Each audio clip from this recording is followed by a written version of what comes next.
What's up, everybody? It is the Power Rankings podcast. I am your host, Elliot Harrison, aka the Power Rankings Show. We call it both here. And I'm joined, as always, by Marcus Mosher, who is ready for today. Marcus called me during the game last night when he gets excited about football opinions or wondering what the heck the Chiefs are. He calls me.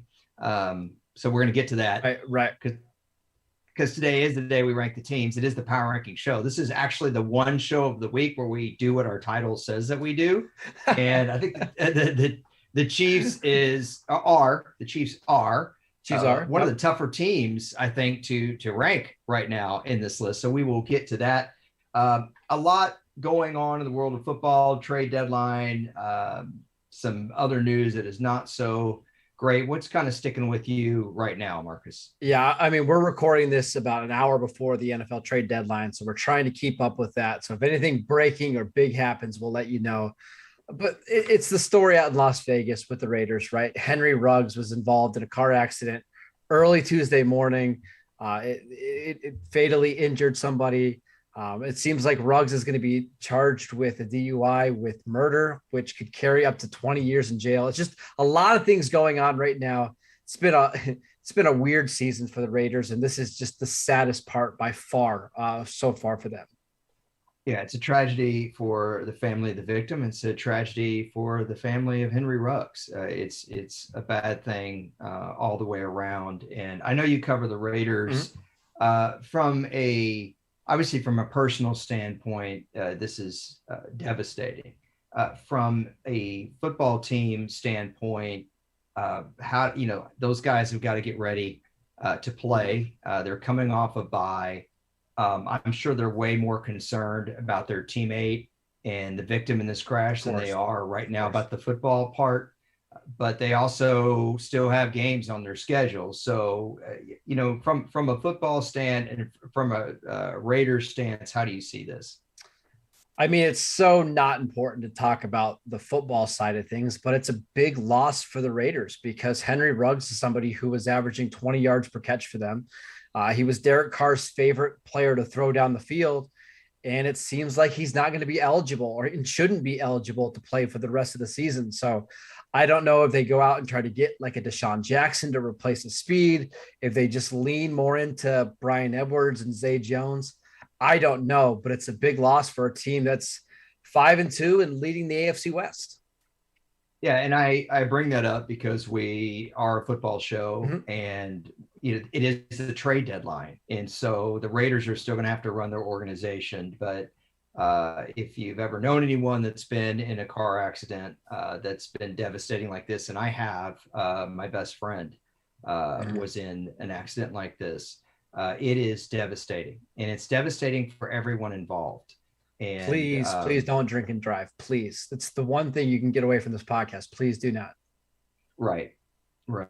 It's not, it bears repeating, right? The football side of it is what it is. We will get to the Raiders here in the ranking. As far as the trade deadline, we saw Von Miller get traded to the Rams. Were you shocked at that? Did you think it was a great move? What was your thinking on that? Yeah, I have mixed thoughts on it because giving up a second and third round pick for, let's say, 12 games of an edge rush who is pretty clearly past his prime is a bold move. It's a hefty price, but the Rams are in the business of trying to win championships. They're not going to just settle for being good or even just above average. They want to win, and they're okay, mortgaging some of the future for the best chance possible to win this year. I kind of like it. I like teams that say, you know what, let's go win it. Let's burn the ships, right? We're having no regard to our future. We want to win right now. I like it, Elliot, and I wouldn't be surprised if they fall or they move up in our power rankings this week because I really like this Rams team. I'm not going to give any spoiler alert on that, but I will just say on this front, and this would be a great subject for one of our Friday podcasts where we kind of look around the league and the future of the league. Is it better to go 10-6 every year? Or is it better to try to win and go for it when you can? And I think that's the kind of decision the Rams made yesterday. Windows close fast in the NFL. You've got to seize the opportunity when it's there. And Listen, the Rams have a really good roster with a lot of players in the primes of their career. Why not go for it? Well, one team that you thought was going for it when they acquired Jalen Waddle, it hasn't worked out. How's that the Miami Dolphins.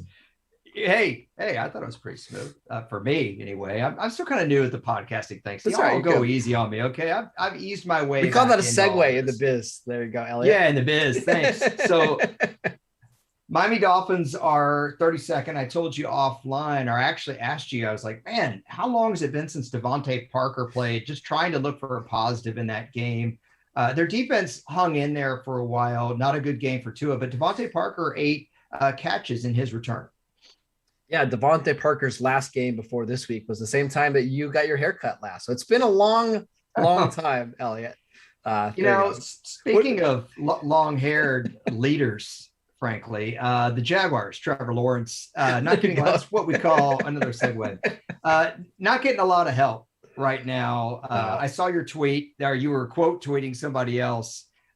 He needs help. It doesn't hurt that James Robinson, I think, left the game in the first quarter with a bruised heel. You don't hear a bruised heel injury very often. It reminds me of the movie Troy, when Orlando Bloom shot the arrow through Brad Pitt's heel. Do you remember that? Yeah, that's why they came up with the term Achilles heel, right? Yeah. The way you take Marcus. Down. There you go.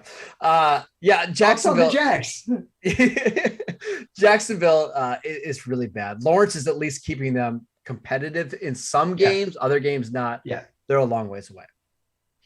Well, so are the Lions. I moved the Lions down. They had their worst game of the season, I think, Marcus, by far. The only game I could think of that they played that was around this bad was the first 3 quarters against the 49ers. That was, I believe, opening weekend, if I'm not mistaken.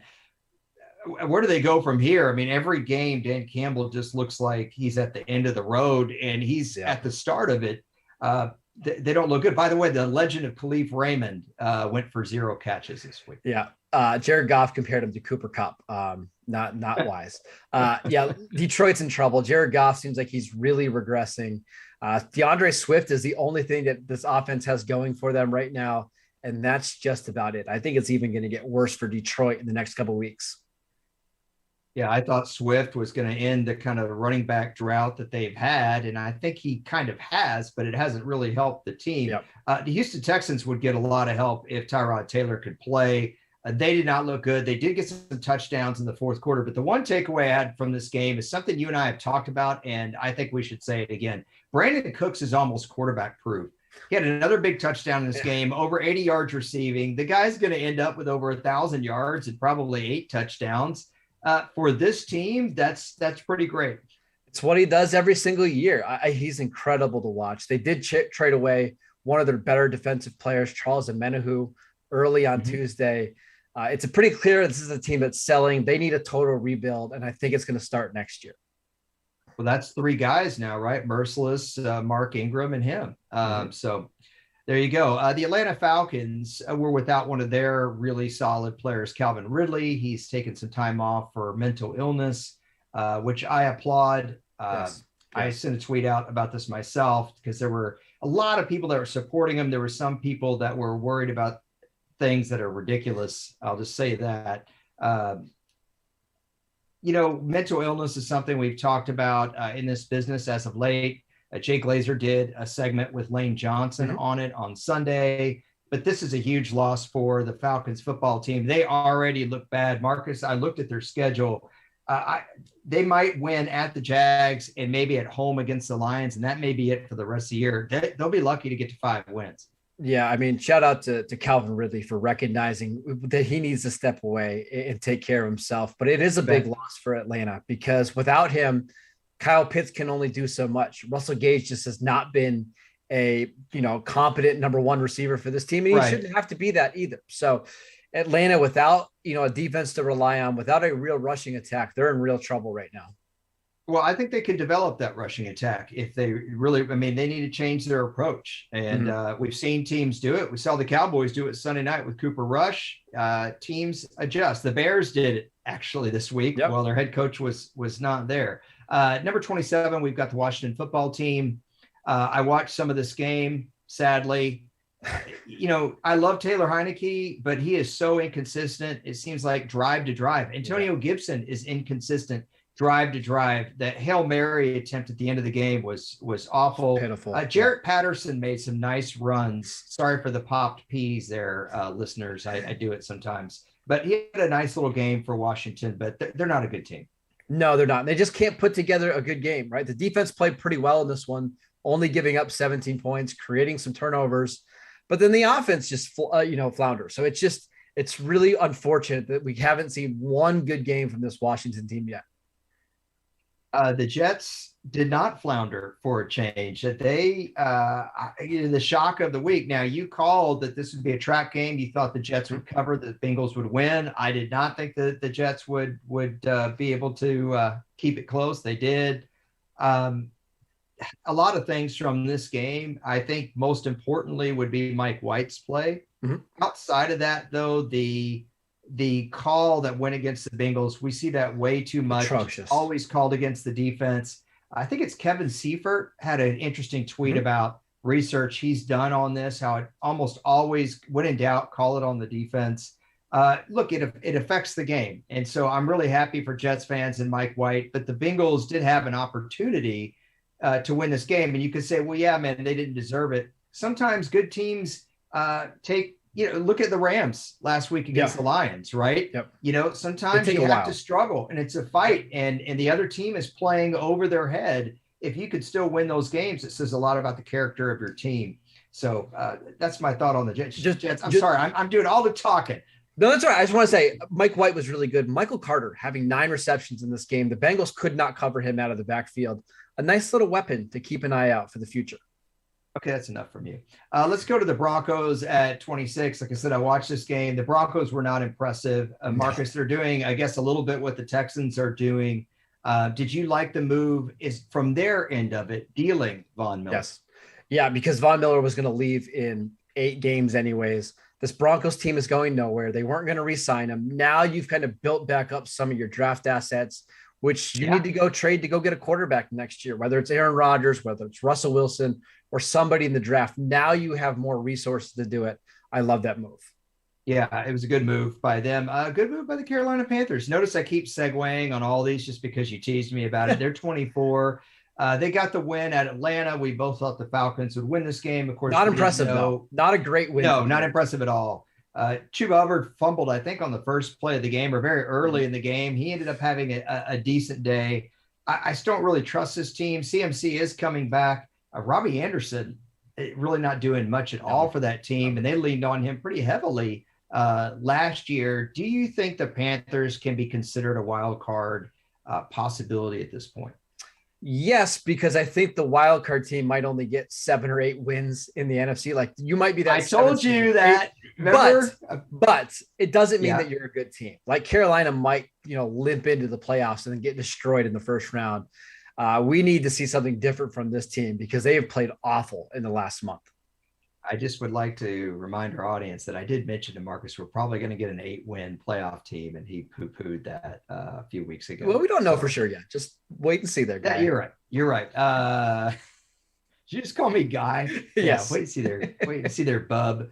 Philadelphia Eagles, who beat the Carolina Panthers, they'd be one of the teams conceivably competing for that wild card. I'm going to ask you the same question I asked you about Carolina. Would you consider Philadelphia a wild card possibility?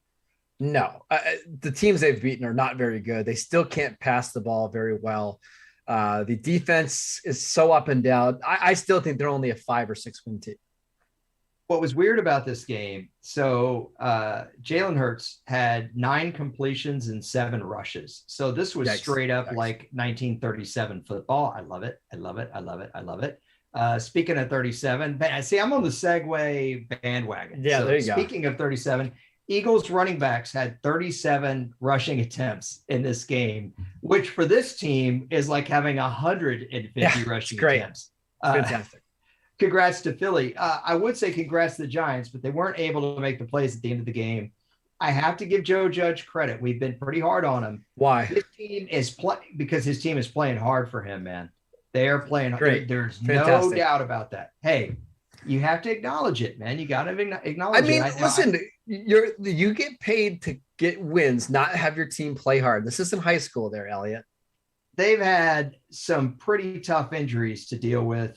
that offside penalty, golly, think about it. The Washington game, the offside on the field goal, and then the offside on the interception in this game. It's tough. It's really tough for a head coach. Giants' biggest problem is their red zone offense. They're awful, converting into touchdowns, and they're terrible at the 2-minute stuff. They've been outscored 42-0 in the last 2 minutes of the first half. That's why they are struggling so much to get wins right now. Yeah. Daniel Jones can't take that sack late in the game that he took. Their protection broke down. Tough end of the game for them. Seattle Seahawks are my next team. They are 21. If you're watching along on Brinks TV, welcome on YouTube. But the Seattle Seahawks got a big win against Jacksonville. Pete Carroll said that if you look at their numbers, that they've actually done pretty well. They're just not making plays at the end of the games. And I have to admit, if you watch some of their games, like the Pittsburgh game, there is some truth to that. Do you think Seattle is going to be able to recover with Russell Wilson getting his pin out? Where do you see the Seahawks ending up?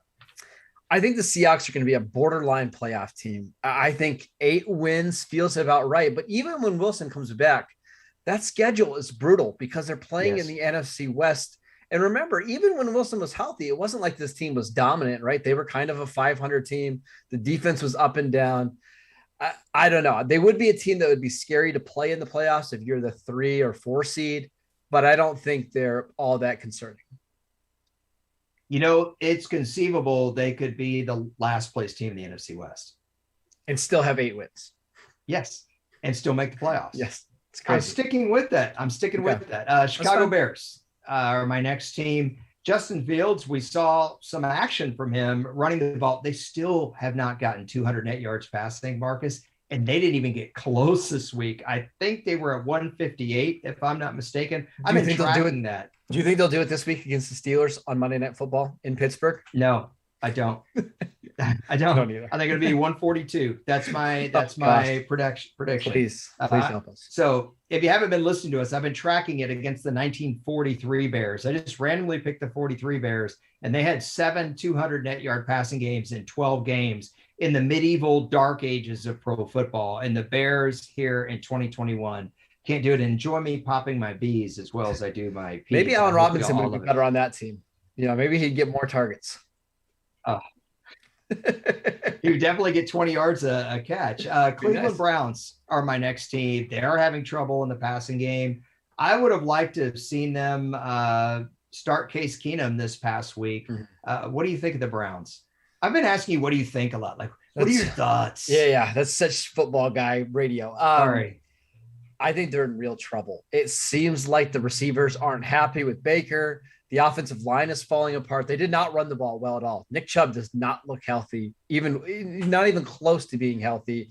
On top of that, the defense isn't very good. Like, you can run on them. And without Denzel Ward, you can pass on them as well. I'm really concerned about this Browns team. Odell Beckham, thoughts? Actually, I'm going to answer that myself. I'm going to team myself up. Go ahead.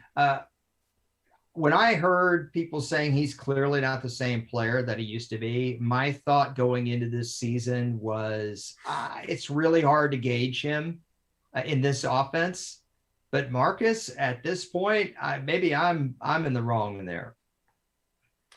I don't know. It's been a long time since we've seen Beckham have like an 1,100-yard season. Like, the last time was in 2016. Can you think back what you were doing in 2016? Like, how much has changed since then, Elliot, for everybody, for the country, for us, for you, right? I had the frat guy haircut. I said that's the last time you cut your hair. Yeah, pretty much. By the way, Beckham, one catch, 6 yards. 49ers. Maybe not a great passing game, but Jimmy Garoppolo got it done on the ground, as has Elijah Mitchell. Yeah. I know you think running backs don't matter, but the kid has played pretty well for this football team. It was a nice answer game, I thought, from them. But when you look at stats, the 49ers pass defense is like 3rd in the NFL or something. But I absolutely think you could throw the ball on these guys. I think some of it has to do with their opponents and game situation. That's still a weakness for them. But the 49ers may end up being the 3rd place NFC West team and in the playoffs. This is the one team, like, if you are the 3 seed in the NFC, you do not want San Francisco coming to you in the playoffs because they can run the ball, as you mentioned. They've got a really good pass rush, and they're going to be getting George Kittle back soon, who's a big weapon. Deebo Samuel is a monster after the catch. I think this 49ers team, if they can just kind of survive the next couple of weeks until Kittle is healthy, so like get some of their cornerbacks back, they're going to be okay. I think I told you a couple of weeks ago, even if it's Trey Lance in the playoffs, they're a scary team to play because how do you defend an unknown and an athlete like that? Also with all the other things that you just mentioned. And by the way, when somebody says all the other things you just mentioned, that means they weren't really paying attention and they don't really have anything intelligent to say. So they're just moving the conversation along. No, that means I don't have anything intelligent to add. The Colts, who beat the 49ers in that kind of rain, wind storm on Sunday Night Football, had a bad game against Tennessee. At least if you watch the end of it, Carson Wentz had some giveaways in that fourth quarter, Marcus, that everyone kept talking about the end zone play, but I thought his read on the deep ball that I think Bayard intercepted was worse. Well, can I say this? First of all, I actually think Wentz made the right play throwing the interception in the end zone, because taking his safety is actually worse in that situation, right? I don't think, I agree with your analysis of it. I don't think that's what Wentz was saying. Okay, I'm going to back him up because if he throws or if he takes the safety, the game is over, because then the Titans are just kneeling on the ball right after the punt. And you think he was thinking of that? No, but he got very lucky that they intercepted it into the end zone, just didn't fall down. The Colts are actually winning this game 14-0 early on. Like, they were dominating the Titans. Yeah. It's a shame that they lost that game, because I thought if they could win that one, they would have a legitimate chance to steal the AFC South. Now that division's over. The Titans are going to win going away. The Colts are poorly late. Yeah. The Colts played poorly late, and it would really help if they had T.Y. Hilton. I really think it would help that offense. I know you love their number one receiver right now, but I think having both Michael Pittman. Yes, but I think it would really help for them to have T.Y., a veteran presence who's made so many clutch plays for them over the years. I've always thought T.Y. was a little underrated. He played in this game. He just got banged up again.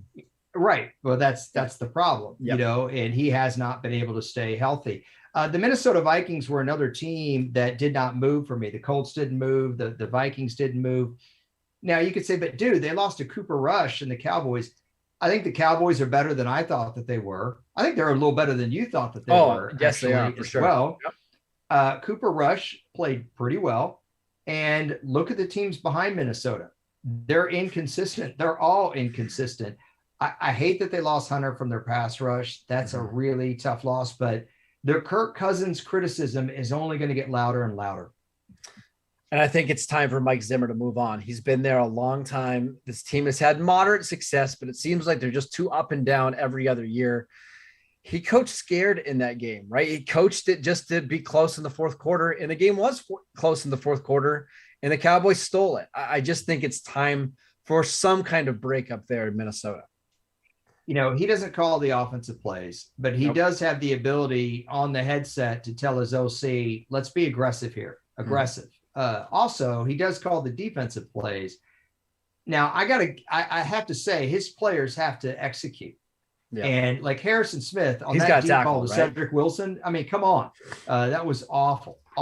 Pittsburgh Steelers, we thought were awful. They've made a nice little comeback in their season. I'm not getting too hot dogs and apple pie about them. I've got them at 15, but that was a good win for that football team this weekend. It was a good win, and now their next two games are against the Bears at home on Monday Night Football, and then against the Lions. So, like, they're looking at 6-3. 6-3, bro. And they started the season 1-3. I still don't know if they're good. And Elliot, the thing is, we're not going to know if they're good in 2 weeks either, right? Like, if they beat these two teams like they're supposed to, I don't know, because the AFC is just such a mess right now. And the defense is really good. They're running the ball, but I still don't trust Ben Roethlisberger at all. He threw a ball to two Browns guys, and it hit both of them in the hands, and they dropped it. The difference in that game was that missed interception. I don't know. I just don't trust him at all. I still don't, like I said, I thought the Browns should have played Case Keenum in this game. This was a game Cleveland really needed. Pittsburgh obviously gets ahead now. Look, they may be a 9-8 playoff team, but I don't think the Steelers team is going to do anything in January. Anyway, sorry, Steelers fans. I'm not seeing it from this football team. And I don't know that I'm seeing it from Kansas City. I mean, I'm going to keep these segues just coming like a factory, man, like a factory. another game where my phrase for the Chiefs this year has been dilly-dallying. They dilly-dally, and then they try to get it together late in the game. I will say having a healthy Chris Jones wreak havoc. I still think it's wreak havoc. It's wreak havoc, back there makes a big difference. It seems like every team is going in and saying, where's Sorensen? I really feel for that guy. Yep. But overall, I can't put Kansas City higher than this, Marcus. They're 14 for a reason. Yeah, they did get a big boost by Derek Gore, just running the ball really hard. And that is why you spend a first-round pick on a running back, Elliot. Oh, wait. No, he was undrafted. No, I think they need to run the ball more. They have a massive offensive line. It seems like defenses are just daring them to run the ball. And when they do run, they run it really well. So let's see if they continue to keep that up over the next couple of weeks. Because of the way they played, being that they were at home, I left them in the same spot at 14, which meant that I did something I don't normally do. I moved a bye team up. I moved the Raiders up from 15 to 13. I did this obviously before some things happened. I do think the Raiders still have a good team. They do. It's really tough to talk football with this team right now. I will just say, Marcus, that I think they're a playoff team.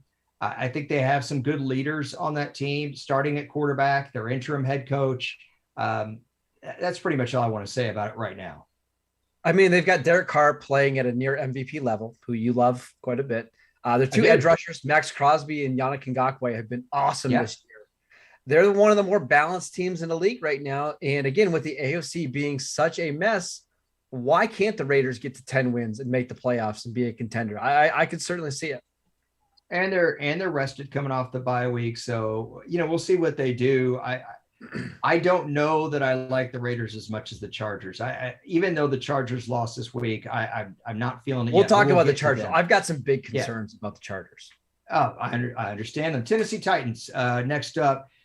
So the Titans, another tough one. They got the win, but it was really hard for me to want to move the Titans up a lot because of the Derrick Henry news. Now, they signed Adrian Peterson. Adrian Peterson's 36 years old. If you're wondering what running backs have actually produced well at that age or decently, I'm going to give you some trivia. You ready for some trivia? Okay, ready. Can you handle this?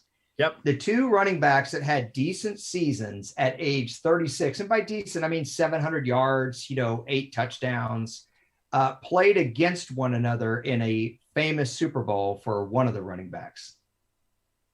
So how long ago are we talking?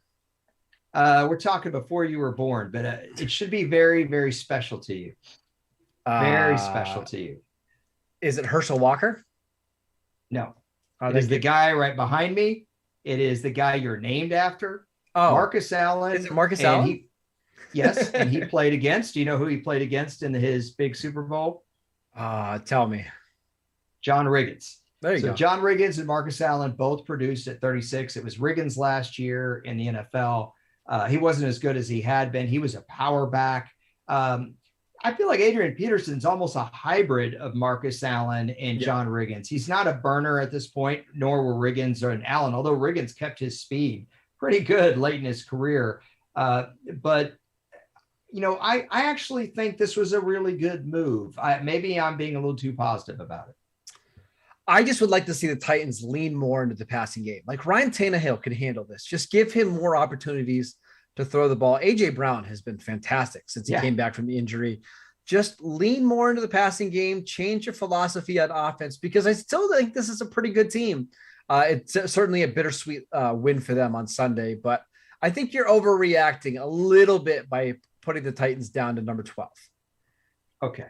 Maybe I'm overreacting, but made our pod on Friday look really good with A.J. Brown coming up huge again. Yeah. We listed the true number one receivers in the NFL, and I mentioned A.J. Brown, and I told Marcus that I don't know that that's the guy that would come to fans' names. If you haven't heard that pod, you can check it out, Spotify, Apple Podcast, shameless plug. The Saints plugged a lot of holes this week against the Bucks. I can't stop, Marcus. I'm on a roll here. So bad. Unfortunately, they have a hole at quarterback until Taysom Hill is absolutely going to play. Again, this team is so hard to rank. I trust their defense. I love that they picked up Mark Ingram. I like that too. but I don't like Trevor Siemian and Taysom Hill long term. This is a team that I do think was going to be sneaky in the playoffs with Jameis Winston, but now the ceiling is just so much lower. They're going to have to play a very ball control brand of football. And I just don't like that when they get into big games against big quarterbacks, like when they have to play Rodgers or Prescott or Kyler Murray. I just don't trust them. So the win was amazing. They played great.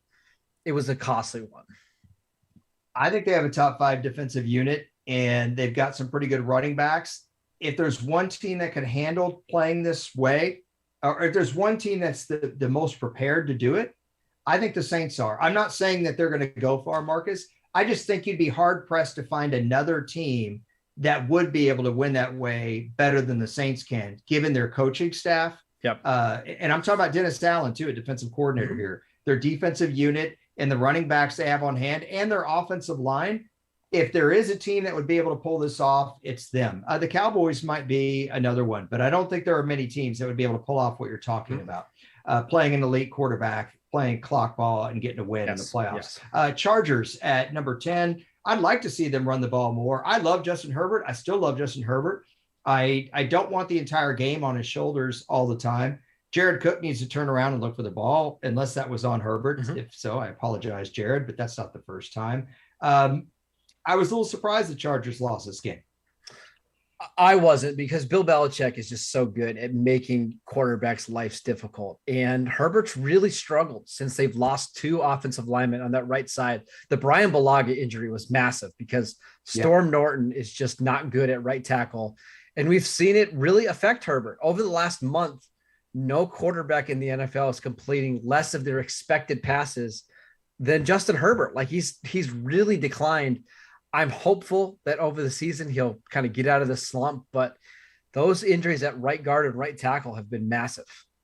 Hey, that was a good defense he was playing. It was. And I still think Austin Eckler needs to touch the ball more. He had 124 yards on 17 total touches. Just like to see that number up at 20 to 22. I'm not talking about carries. I'm talking about touches. He was a little banged up in this one, though. I think he'll be know that. Going forward. Yep. Yeah, I saw him on, I forget what local LA show it was, after the game, and he seemed fine. He was in the car with his mom, I think, and he was FaceTiming. He'll be good. So, yeah, I think he'll be good. But the Chargers, when I said I was surprised they lost, I was surprised because Mac Jones really didn't play that well for the Patriots. They're my 9th ranked team. Probably Mac Jones's worst game of the year, or certainly up there. He even acknowledged after the game he didn't play well. But the Patriots, kind of like the Saints, are equipped, Marcus, to win. I guess I should have mentioned them when I said the Cowboys and the Saints. The Patriots would be another game I think can win in the playoffs in the manner that you were describing with the Saints. I just want to pat ourselves on the back for this one. We did not panic when the Patriots were 2-4. No. And when they lost a couple games, we kept them pretty high on our rankings. It's a good team. They're just really good at every single spot. They're well coached. The schedule gets easier for them over the next couple of weeks. They are going to be heard from in December and January this year. You can mark that down.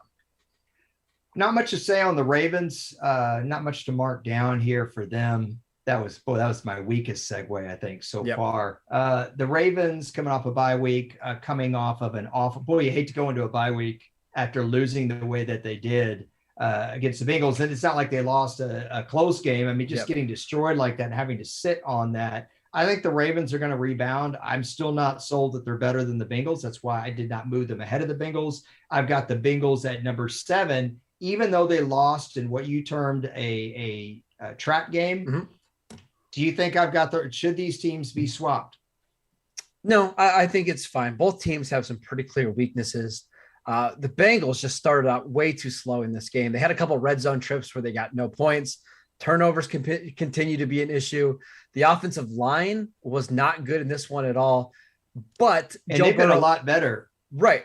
Joe Burrow's still really good. And I do think the receivers are fantastic. Jamar Chase, maybe the best receiver in football right now. I don't know. We talked about that on a previous podcast. You should go listen to it. Last Fridays, you bet. I'm good with the Bengals being here at 7. Is he better than A.J. Brown? For sure. Are we sure about that? I'm not sure. No, I'm not sure, but I'm not sure that Brown's better either, right? I think we can have a good argument about that. I'll tell you another thing we have a good argument about. The Bills, that Josh Allen is like the front runner for the MVP. I'm still not. I mean, if you saw the Bills Dolphins game at all, and I saw where he's a front runner for the MVP, I'm not sure who is at this point. I've been a Kyler Murray. I know. All right. Okay. We'll talk about him here at number 1 in just a little bit, but go ahead. Okay.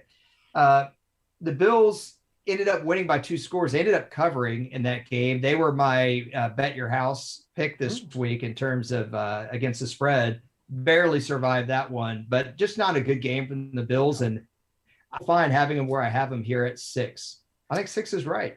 Yeah, for some reason, I still don't trust Josh Allen in big games. He's a little bit too, I don't know, wild, I guess is the best way I could describe him. He had a play where he tried to pitch the ball when he was getting tackled, and it went backwards and went out of bounds. And it's just, I don't know. There's something about that team that I still worry about in big games, but we'll see. Maybe he was thinking what Carson Wentz was, that if I do this, I'm just kidding. I'm sorry. Cardinals, I have at 5. I moved them down significantly. They lost at home against an inferior team in terms of their personnel that they had available to them. But then the Packers suffered injuries in the game. I know the Cardinals were without DeAndre Hopkins for part of the game. It was not a good look for that team. And quite frankly, 1, 2, 3, and 4 are really strong teams. The difference between these teams is very thin. So it might seem harsh that I dropped them 4 spots. That's where I think they are right now at this moment, especially with Kyler Murray not 100% healthy. I think it's a bit too much to drop them down to 5, because I think Thursday night games are just weird. And especially when Hopkins and JJ Watt were out, I still think this team is really good. So I would have them inside my top 3, but 5 is okay. fine. So 5 is fine. So are they're better than Dallas is what you're saying? I think they are. Yeah. But you're talking about, I think right now, a clear cut top 5 teams in the NFL. Right. So the Cowboys I have at 4, they're batting cleanup. I put them over the Cardinals because that was a team win. Absolutely. Yes, Cooper Rush played really well, but the receivers made some big time plays. Marcus's Twitter feed has basically become a love fest, an Air Supply song ode to Amari Cooper. Cowboys, baby. I hated to tell him that great play Amari Cooper made on the sideline where it bounced off the Vikings defender's chest actually went through Cooper's hands first. He whiffed on it. It hit the chest pad of the shoulder pads of the Vikings defender, and then Amari Cooper caught it. And Amari Cooper made other great plays in that game. They all did, and CeeDee Lamb had a big drop. So I'm going to try not to Cooper there. I'm going to try not to be biased about this, but I've got a Cowboy shirt on with a Cowboy coffee. Yeah, I don't want to hear your Cowboys analysis. We hear it enough. You can check out the Locked On Cowboys podcast. Marcus, thank you. That's a plug. Osett. I do want to hear what you think about Tampa Bay, because you and I had talked through the week. Is Tampa Bay maybe the best team in the league? Do they deserve to be considered that? And I don't want to say they laid an egg against the Saints, because it's hard to win there for that team. They lost there last year, but this is a game they really should have won given the circumstances. I'll be honest, there's almost nothing that Tampa Bay can do this season that would really have me worried about them, because we saw this exact same thing play out last year, right? They got dominated in New Orleans. They got dominated at home against the Saints, and it still didn't matter. So I know they're dealing with a lot of injuries in their secondary. I know Antonio Brown's out. I don't care. This team will be ready to go when it matters. The Bucs should absolutely still be in the top 3 after 2 losses. If a running back needy team, I'm just saying this hypothetically, offered Tampa Bay a 3rd round pick for Rojo, and you were Tampa Bay, would you do it? Done. You see, I think that's a tough one. Is 3rd round pick too much value? Yes. But if you're Tampa Bay, you're trying to win it all again this year, and having a 2-back rotation is really beneficial. But they also have Giovanni Bernard, who I really like. And there's other guys out there. Different kind of player, though, man. Different kind of player. It is, but you can absolutely roll with the backfield of Fournette and Giovanni Bernard if you need to. That's fine. That's a lot of draft capital to give up for it is a guy that I don't think is very good. Again, but if you're doing it in a vacuum, but I'm saying if you're this team, do you want to dismantle any part of this team when you think you have a really great shot of winning for that the Super price? Bowl Yes, again? I would. Okay, interesting. Green Bay Packers, they have 2 good running backs. They finally discovered them. Thursday night against Arizona. It was really cool. By the way, we did recap. How many times have we plugged the Friday pod now? Yeah, that was a good pod. Just go for a record, but we did talk about this game. We always talk about the Thursday night games on Friday. You know, I put the Packers this high for a simple reason. They were able to beat who I had as the best team in football at their place without really key personnel. They won that game and they absolutely deserved to be at number 2. But doggone it, the Green Bay Packers got so lucky in that game. There's absolutely no reason they should have won that one. And I'm still upset about it. My goodness. Okay, but you didn't say the same thing about New England. You didn't say the same thing about New somebody England. Just not make dumb mistakes against the Packers once, like at the end of games. Yeah. My goodness. I'm frustrated. 49ers. Yes, exactly. Yeah. I don't think I've ever seen Bengals. I've never seen 2 games in one weekend where receivers didn't turn around for a football and it cost their team a game. Have you? No. I was trying to think of that. By the way, our goal of 30-minute pod, long in the rear. Yeah, that's all right. Bro. Long we got like 2 minutes left. Let's talk about the best team in football. Let's talk about how I've. Rams. All right. So I have the Los Angeles Rams number 1. I've come around on them. I recognize that Arizona beat them handily. There was nothing fluky about Arizona going into Los Angeles and winning that game. Arizona played their best game of the season. I would say Matt Stafford played his worst game of the season, but part of that was Arizona's defense. And then Arizona's offense wouldn't let them have the ball, wouldn't let them off the hook. So it's just the way the teams are playing right now. So I'm going to guess that your MVP is Matt Stafford. It's been the whole season. I really haven't wavered from it. What he's done to that offense is make them so explosive. He's turned Cooper Kupp into, I don't know, a top 5 receiver in football who's on pace to beat Calvin Johnson's all-time receiving record yardage for a season. They're just humming right now, and they're taking care of business against bad teams, right? That game was it 38-0 at one point against the Texans? Yeah. And they were able to pull Stafford. They're just so good. Couple things on this game. By the way, Darrell Henderson's having a nice little year for them. I know you don't care that much, but this was a team that was really hurting at running back. For him to step up and play the way he has, 507 yards, 4.6 yards per carry. You're giving me that look like I said a name wrong. No, I'm giving you that look because everybody was worried about, who are they going to do at running back without Cam Akers? Okay. And they put a running back in and they're fine. My over-under, remember, is 12. So I've got a long way to go. No, you got the name right. You're fine. Yeah. You just gave me that judgmental look. It's just a running back, man. It doesn't matter. All right, so let's talk wide receiver. Cooper Kupp, who I've lobbied. I think I've been higher on Cooper Kupp than you. Is that fair? Fair? Sure. Okay. He may be a system guy in your book, but that system guy has 924 yards receiving after 8 games. Well, he is on being pace. a system. Hold on. Being a system guy doesn't mean that you're a bad player either. And I agree. You're only a product of it. He's in the perfect system for his skill set. He's playing really, really well. I mean, dude, all fired up. He could have, he's going to have 1,800 yards. Forget he could have. I think he is going to have because of the expanded season. Like 17 touchdowns, 18 touchdowns. Yeah. What if he got to 2,000? Would you change your mind a little bit? Maybe No. A little bit. Maybe a little bit. Rams, 25 sacks. They don't really blitz. I saw something this week where they've only blitzed 23% of the time. That's a pretty low figure to be getting that kind of pass rush. And now you add Von Miller to that mix. I don't think there's really any debate, at least not in my mind. These are my power rankings, obviously, that the Rams are number 1. If you had to make a case for another team, though, Marcus, just for sake of argument, who would it be? It would be the Buccaneers, just because I trust them the most in big games. I trust their defense to actually get pressure with their front 7. But Elliot, what we keep coming back to, there is a clear top 5 teams in the NFL right now. You bet. And they're all in the NFC. And I don't think we've ever seen this before. Yeah. Rams, Packers, Bucks, Cowboys, Cardinals. That's the order that I have. The top 5 right now. The rest of the top 5, I got Buffalo at 6, Cincinnati at 7. I've got Baltimore at 8, New England at 9, and the Chargers at 10. I feel pretty good about that. I know you're a little concerned about the Chargers, as you should be. I think the Bengals game was more of a hiccup. We'll see. Yep, I agree. But I think there is a clear-cut number 1 right now. It would be interesting if the Packers play the Bucks. right now. I would really like to see how that game would play out. But that said, I'm going to give you the final thought.